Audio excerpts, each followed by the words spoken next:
dubai csokit. Ez nem tudom, hanyadik kóstolásom dubai csokiból, de nem tudom, hova tegyem, hogy kinyissam. Látszódjon. Perc. Mint vagyunk, itt a csoki. Testvérem meg itt van mellettem, csak ez húsbara. Csukis ki.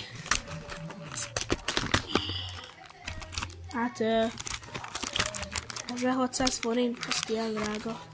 Egy kicsit kapunk.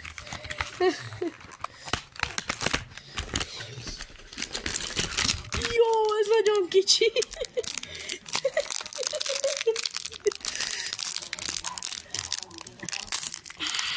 Azért. Jó. Ez az illat, mint a KitKatnek. Yo, this is fake. This is fake. This is fake. Jó, de azért...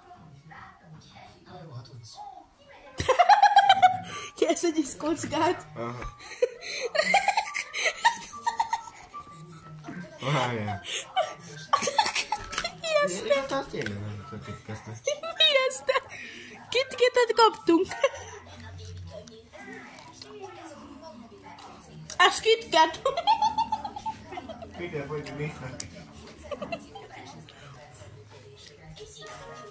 Ez is eszkem.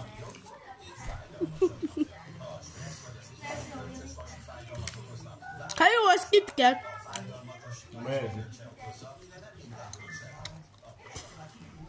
Most gondoljátok el, eszitek a KitKatet, és tészítek benne egy kicsi ropogós tésztát. Ugyanaz. KitKat és tészta egymás mellett.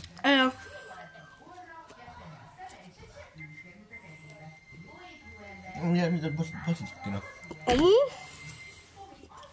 Szagold meg, olyan írtam, mint ennek a csoki tojásnak. Alul, ennek felülről is a KitKat.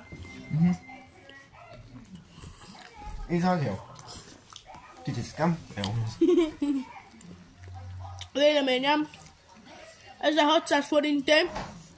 Mondjuk így most érzed egy kicsit a savanyút, nem, hogyha így eszed. Véleményem.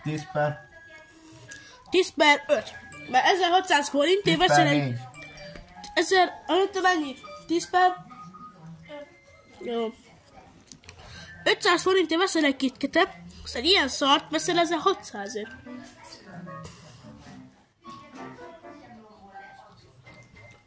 Pistációs savanyú benne.